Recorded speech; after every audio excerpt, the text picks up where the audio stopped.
Life is full of surprises. That's what people tell you, isn't it? They say it like it's a good thing, like a surprise party, or finding a $20 bill in an old coat. But they never tell you about the other kind of surprises, the kind that sneak up on you in the dead of night, in a cheap motel room, and shatter the very foundation of your world.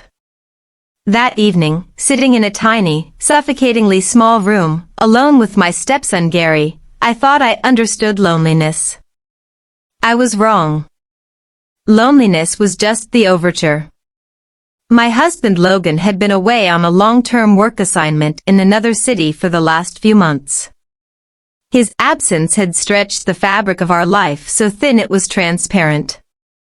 I missed him, sure, or at least I missed the idea of him. But it wasn't just about him not being physically around. It was the neglect. The phone calls where I could hear him typing his attention a million miles away, the way he'd forgotten our anniversary last month. It was a slow, creeping erosion of the soul. Those long, lonely nights were eating me alive. But how could I have possibly known that asking my stepson Gary to drive me to see my ailing father would end with us stuck here in this room? A tiny room with a single bed. I had no idea what was about to happen, but I'm going to tell you everything. Every single detail. And trust me when I say this, the end of this story is going to be way more shocking than you expect. This is a journey into the heart of a secret, a story about what happens when the lines we draw for ourselves are washed away in a moment of weakness. What would you do if you were me?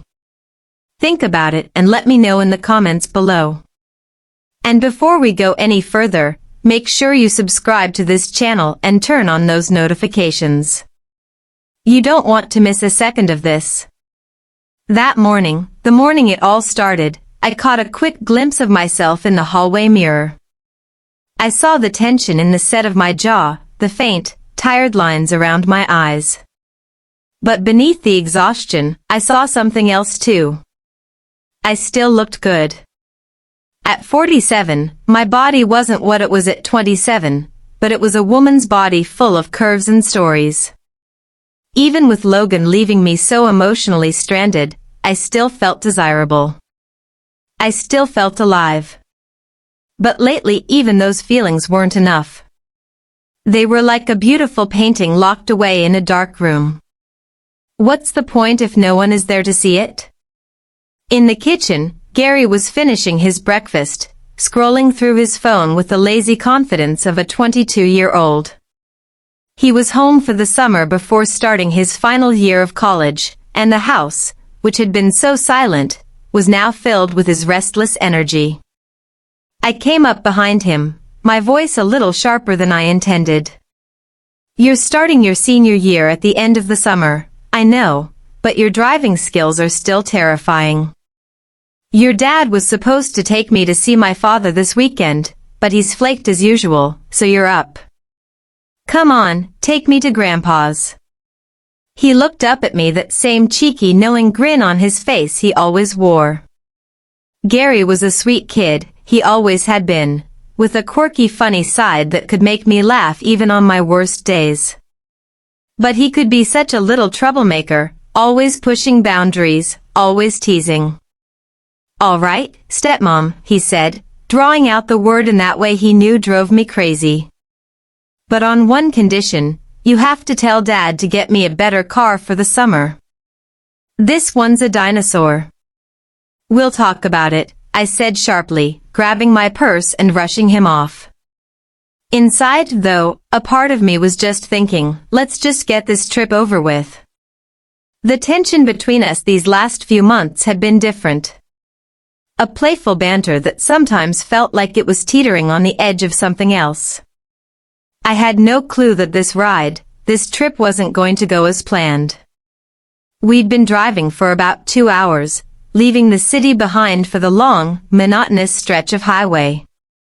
I was in the passenger seat trying to read a book, but mostly just staring out the window.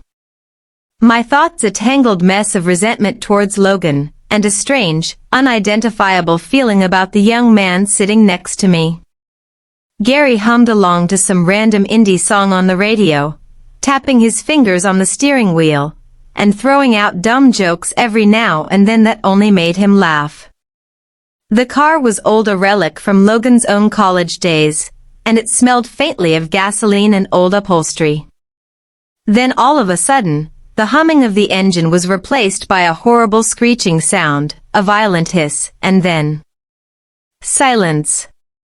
The car died, completely coasting to a dead stop on the shoulder of the highway. "What's happening?" I asked, my voice tight, with a surge of adrenaline and panic. "I think the dinosaur just went extinct," Gary muttered, trying to turn the key again. "Nothing." He slammed his hand on the steering wheel, his usual carefree demeanor vanishing, replaced by genuine annoyance. So there we were, stranded, in the middle of nowhere, a vast, empty stretch of highway surrounded by sun-scorched fields. The signal on my phone was a single flickering bar.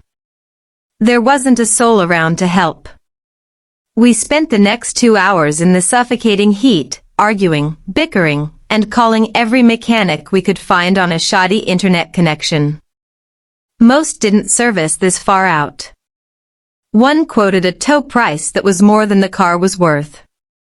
Finally, as the sun began to dip towards the horizon, painting the sky in hues of orange and purple, we had to accept the obvious. We weren't going anywhere tonight. The only option was a tiny, sad-looking motel we'd passed a few miles back, a flickering, neon sign promising vacancy, and not much else. At the motel reception, a tired-looking man who looked like he hadn't smiled since the 90s checked us in. While Gary talked to him, I stood behind him, arms crossed, frustrated as hell. If Logan hears about this, he's going to lose it, I thought, the expense, the inconvenience, another thing for him to be annoyed with me about. But strangely in that moment, a rebellious, reckless part of me didn't feel like it mattered all that much.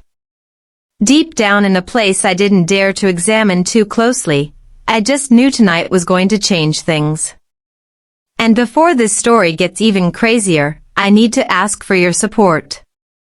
If you are finding yourself caught up in this story, make sure to subscribe to my channel and turn on those notifications. Trust me, you don't want to miss what happens next. By the end of this, I'd love to see your thoughts poured into the comments and with those likes. The clerk slid a single key across the counter. Sorry folks, only got one room left. Air conditioner's a little finicky, but she works. One bed. A beat of silence. I looked at Gary. He looked at me, a flicker of something unreadable in his eyes before he masked it with a casual shrug. Guess we'll take it, he said to the clerk, his voice betraying none of the sudden electric tension that now filled the space between us. When we got to the room and Gary pushed open the door, all my lowest expectations crashed and burned. The space was tiny, barely big enough to turn around in. The one double bed took up most of the room, its bedspread, a faded, questionable floral pattern. One nightstand, a dim, flickering overhead light that made everything look dingy and yellow. The ceiling felt low enough to touch the ancient window unit air conditioner wheezed and rattled, and the one small window just faced the cracked asphalt of the parking lot. The air smelled of stale cigarettes and disinfectant. This is it, I muttered, my voice dripping with disappointment. Gary walked in behind me, dropping our bags on the floor and letting out a low whistle that was half laugh, half disbelief. What did you expect, stepmom? The Ritz-Carlton. It's just one night. Relax. That teasing tone again. That same infuriating, charming smirk. It drove me nuts, but at the same time it sparked something low and warm inside me that I couldn't explain. And even though I hated to admit it even to myself, the idea of being stuck here in this shabby, intimate little box alone with Gary tonight, it didn't seem all that bad. In fact, a secret, treacherous part of me was beginning to feel a sense of wild, terrifying anticipation. "This heat is killing me," I said, rubbing the back of my neck, the skin slick with sweat. I needed to shift the energy to create some distance. "I think I need a shower, or I'm seriously going to pass out." Sure, Gary said casually. He threw himself onto the bed, landing with a soft thump and lying flat on his back, hands behind his head. "This is your kingdom, Carmen. Do whatever you need to feel at home." My name. He rarely used my actual name.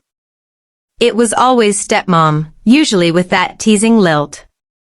Hearing him say Carmen so easily, so naturally, sent a strange little jolt through me.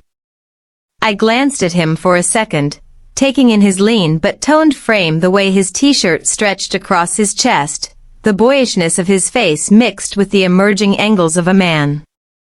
It gave him a strange kind of charm, a potent combination of innocence and burgeoning masculinity. I quickly shook the thought out of my head. "He's Logan's son, for God's sake, your stepson." I stepped into the tiny bathroom and shut the door behind me. For a long moment, I just stared at my reflection in the cracked mirror. My hair was stuck to my skin from the heat, my makeup had mostly melted off, but my eyes held a spark I hadn't seen in a long time. It was the look of a woman on the edge of something. Turning the shower on, I let the water run until it was lukewarm and stepped under the weak stream, hoping it would wash away the messy, confusing tangle of emotions building up inside me. "I'm 47 years old," I thought, letting the water run over my face. "And Gary, he's not a kid anymore. He's 22, about to be a senior in college. And here we are." The thought, which should have been terrifying, was also exciting. A dangerous, thrilling current was running just beneath the surface of the whole situation. My mind flashed to Logan. Logan. I thought, a bitter taste filling my mouth. "I wanted to surprise you. I wanted to drive up to see my sick father because you wouldn't. I wanted to try and pretend we were still a family. And now I'm here stuck in this roadside hellhole with your son, and I don't know how to feel about it." The steam from the shower filled the small bathroom, the heat relaxing my body even as my mind raced. Gary's grin, his easygoing nature, the way he'd looked at me when the clerk said, "One bed." It was sparking something unexpected, something reckless inside me. Standing under the stream of water, I couldn't tell what this spark might turn into, but I knew with a bone-deep certainty that something was changing between us. Later, after my shower, I decided I couldn't stay in that claustrophobic room. I needed to clear my head. I threw on a light, flowy summer dress I'd packed. It was perfect for the heat, but it also made me feel a little more feminine, a little more at ease with myself as I tried to shake off the weird tension. The hotel restaurant was as simple and cozy as the rest of the place. I ordered a light salad and a large glass of chilled white wine, hoping it would help me relax. The sun had set and the lonely streetlights outside the hotel were glowing softly in the twilight. Sitting there picking at my food, I couldn't stop my mind from wandering back to the room upstairs. I wondered what Gary was up to. Someone as restless and full of energy as him probably wasn't having much fun being cooped up in a cramped room, but somehow that relaxed, effortless attitude of his was driving me crazy in a way I couldn't quite explain. When my wine was gone, I gave my plate a final glance and made my way back upstairs, taking slow, deliberate steps, prolonging the inevitable return to that tiny charged space. When I reached the room, everything was unnaturally quiet. I turned the key, pushed the door open, and the sight that greeted me left me momentarily breathless. The room was lit only by the faint glow of the television. Gary had obviously taken a shower as well. His damp hair was clinging to his forehead. He was lying on top of the covers of the bed, completely knocked out, wearing only a loosely tied hotel robe. In his sleep, the robe had fallen half open, revealing most of his lean fit body, the smooth expanse of his chest, the hard lines of his stomach. A faint, peaceful smile was on his lips, as if he was having a pleasant dream. My heart started pounding, a heavy, frantic thumping against my ribs. It was the last thing I expected to walk into. For a second, I froze by the door, my hand still on the knob, unsure of what to do. Inside me, a war was raging. A strange mix of potent, conflicting emotions. I felt embarrassed like an intruder, but I couldn't take my eyes off him. "Carmen, what the hell are you doing?" "That's Logan's son." "A boy?" I scolded myself internally, but my eyes betrayed me, drawn to the part of his robe that had slipped further open as he breathed, revealing the dark trail of hair below his navel. What I saw stirred something deep and warm and primal inside me.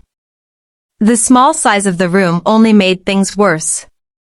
There wasn't another bed, there wasn't even a comfortable chair. It was either sleep on the floor or get into that bed next to him. And in this oppressive heat, the thought of the floor seemed impossible.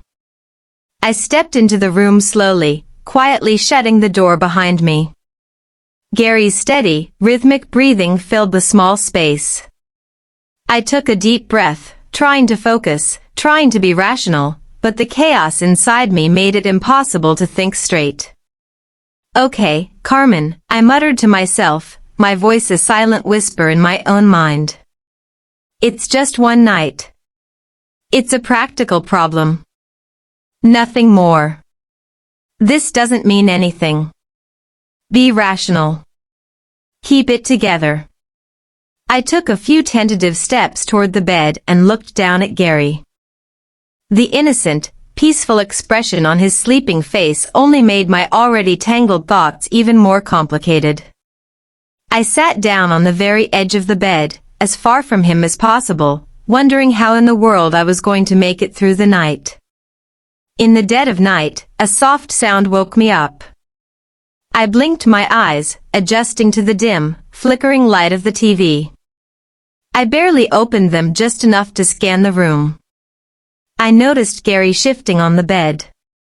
He seemed half asleep, running his hands through his hair and scratching his head lightly. I found myself watching him through my eyelashes, pretending to still be drowsy, my body perfectly still. Inside, though, I was anything but calm.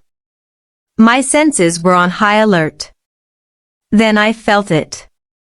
A shift in the energy of the room. I felt his eyes on me. My heart started racing, a wild, panicked bird trapped in my chest. He was watching me.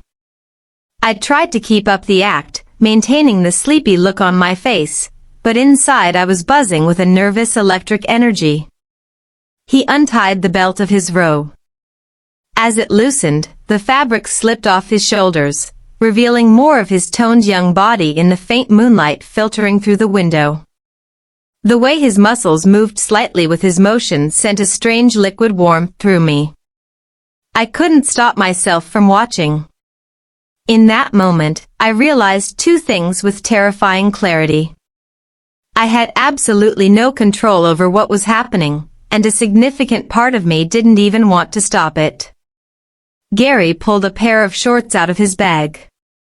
While he was putting them on, he kept glancing back at me as if trying to figure out whether I was truly awake. His furtive looks only made me more excited.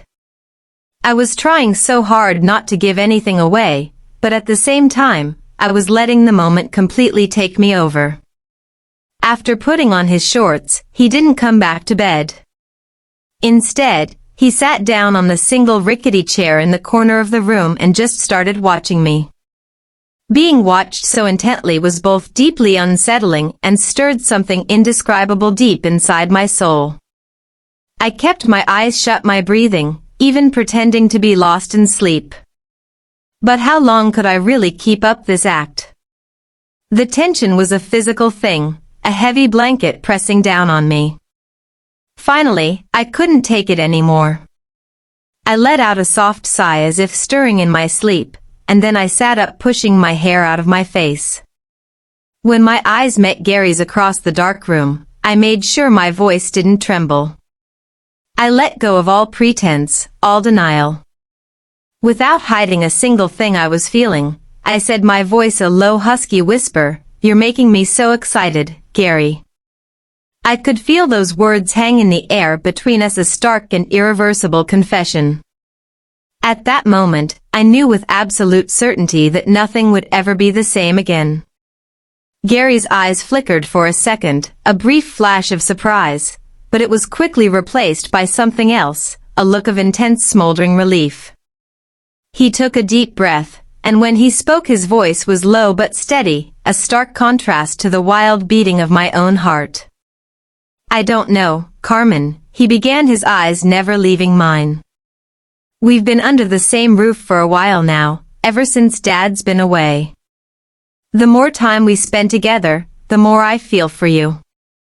You might not realize it, but sometimes I can't hide the admiration I have for you.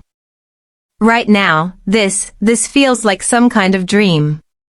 His words caught me completely off guard, but they also sent a thrill of validation through me. He wasn't looking away, his eyes held mine with a kind of raw honesty and passion that had me completely captivated. "I have to get up early to get the car fixed," he went on, though his voice sounded like he was trying to convince himself, trying to cling to one last piece of rationality, but his gaze didn't waver, not even a little. "But right now I can't take my eyes off you, Carmen. I've never felt this way about anyone before." My heart was a frantic, chaotic rhythm in my chest. In that moment, I moved from the edge of the bed, slid off the mattress, and sat down on the floor right in front of him so our faces were level. My eyes locked onto his. The energy between us was so intense it was practically buzzing, a tangible force that didn't need words. We sat there in silence for a moment before I puckered my lips slightly, fixing my eyes on his. "Gary," I said slowly, my voice carrying both curiosity and a direct challenge. "Are we talking about the same thing?" Gary's gaze deepened. It was clear he wanted to live this moment through feelings rather than words. He didn't reply, but the look in his eyes, the slight parting of his lips said it all, and that's when I realized there was no turning back for either of us. As I stared into his eyes, a surge of courage and an almost uncontrollable desire welled up inside me. The mixture of hesitation and raw passion in his eyes only pushed me further. Taking a deep breath, I started to speak again, my voice calm but firm, drawing his full undivided attention. "When I came into the room earlier, you were asleep, your robe was a little open, and I couldn't take my eyes off you. It got to me more than I ever expected. We can't run from these feelings, Gary. We both know that." As my words hung in the charged air, I took a step forward in our strange, silent negotiation and slowly stood up. His eyes followed my every move, his own breathing quickening. I couldn't hold back the excitement surging through me. My fingers reached for the sash on my thin summer dress, and as I slowly, deliberately untied it, I could hear the sharp intake of his breath with every move I made. "I think," I said, my voice dropping to a near whisper. "We need to even things out." I slowly unzipped the back of my dress. The fabric slipped off my shoulders and slid down my body in a soft silken heap at my feet. The cool, air-conditioned air brushing against my bare skin only made the heat inside me burn stronger. The look in his eyes said it all. Surprise, admiration, and a magnetic pull he couldn't possibly resist. The silence between us felt like a bond now, our breaths blending into each other without breaking eye contact. I took another step toward him. "Now," I said in a low voice, "we'll see if we're really talking about the same thing." Gary's eyes stayed locked on me, his expression steady and full of fire. Suddenly, he stood up from the chair. He never took his gaze off me as he walked over and turned on the small lamp on the nightstand. A soft, warm glow filled the room. Then he walked to the door and locked it, the soft click of the bolt echoing like a gunshot in the quiet room. My heart started racing. At that moment it felt like the whole world had slowed down, leaving just the two of us in this small, illuminated bubble of time. When he took a step toward me, my breathing hitched. He seemed to be trying to read my eyes, but at the same time he was fully aware of the silent, powerful pull between us. As he got closer, his hands found my waist, and the warmth of his touch felt like a powerful electric current running through my entire body. Without saying a word, he leaned in his eyes, dropping to my lips. I didn't object. I couldn't. Everything about this felt terrifyingly natural, like it was always meant to happen. When his lips finally met mine, all the tension, all the fear, all the loneliness inside me melted away. His kiss was slow at first, exploratory, but it carried an undeniable pent-up passion. My hands instinctively reached for his shoulders, feeling their strength and warmth surround me. The space between us completely disappeared as our breaths mingled, our bodies pressed together. That moment felt like an explosion of all the unspoken emotions that had been building between us for months. Gary's youth and restless energy collided with the deep well of passion I'd carried, ignored and dormant for years. It was the start of something. A beginning that was both profoundly wrong and exhilaratingly right. That night there was no hiding what we felt for each other anymore. I let myself fall back onto the bed, my body exhausted, but my mind racing, my breathing still uneven. My foot brushed against the fabric of my dress lying in a heap on the floor. I felt Gary's eyes on me, an intense and quiet energy radiating from his gaze. A moment later, he bent down and picked up the dress, his fingers lightly brushing over where my foot had been. Even that simple accidental action sent a new spark through me. As he held the dress for a second, I could see a flicker of hesitation on his face, a brief, "What have we done?" a moment, but it was quickly replaced by a look of raw determination. He set the dress aside and his hands moved to the edge of the bed.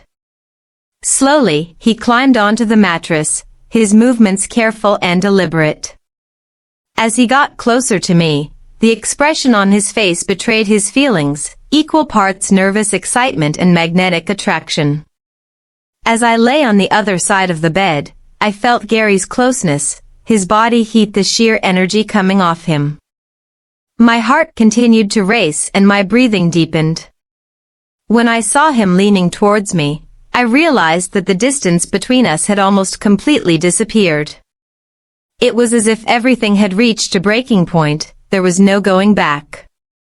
I looked up at the water-stained ceiling and could see Gary's face hovering above me in my peripheral vision. I was fascinated by the way he was smoothing his damp hair back from his forehead with a slightly trembling hand. I could see in his eyes what he was feeling. His face was flushed, he was excited, and so happy. I could see that he was doing everything with a great unrestrained passion, and I was moved by the way he was out of breath, completely lost in the moment with me. My own emotions had accelerated to the point that a wild, unthinkable thought crossed my mind. I'm glad the car broke down. I'll never forget this hotel, Gary said later, his voice trembling and forced out each word as heavy as a sip of breath. His eyes were locked on me, but his hands were shaking slightly. His body was tense, his muscles contracting, each movement a little more careful and precise, as if he wanted to hold on to the memory to burn it into his mind. I definitely don't want my father to sell the car anymore, he added, a half-smile playing on his lips. After those sentences he let himself fall next to me, closed his eyes without saying another word, and waited for his breathing to recover. I was exhausted, drained, and didn't even have the strength to speak. My legs wouldn't stop convulsing, a testament to the intensity of what had just passed between us. I don't even remember falling asleep. The next morning, I woke to the sun streaming through the grimy window. Gary was already gone. A note on the nightstand said he'd gone to meet the mechanic. An hour later, he returned with the car miraculously fixed. "We need to get on the road," he said, his voice carefully neutral, his eyes not quite meeting mine. "We have to pick up Dad from the airport and then head back to the city." Logan. The name hit me like a splash of ice water. As we packed our bags in a tense, awkward silence and got back on the road, I was filled with a dizzying cocktail of emotions. Regret, sharp and acidic, churned in my stomach. Guilt. Fear. But at the same time, an undeniable thrilling excitement pulsed through my veins. I felt alive. As I looked over at Gary, at his hands on the steering wheel, at the line of his jaw, everything about him was affecting me in a new and powerful way. Everything was so complicated, yet I still didn't know what would happen next. I couldn't decide between the million questions racing in my mind and the thrilling excitement of the secret we now shared. There was only one thing I knew for sure. This journey, this breakdown, this one night in a cheap motel, was the moment everything changed. If you've made it this far, I know my story has captivated you. Don't miss out on what happens next. Hit that follow button, turn on notifications, and join us by leaving a comment about this story. I can't wait to hear your thoughts.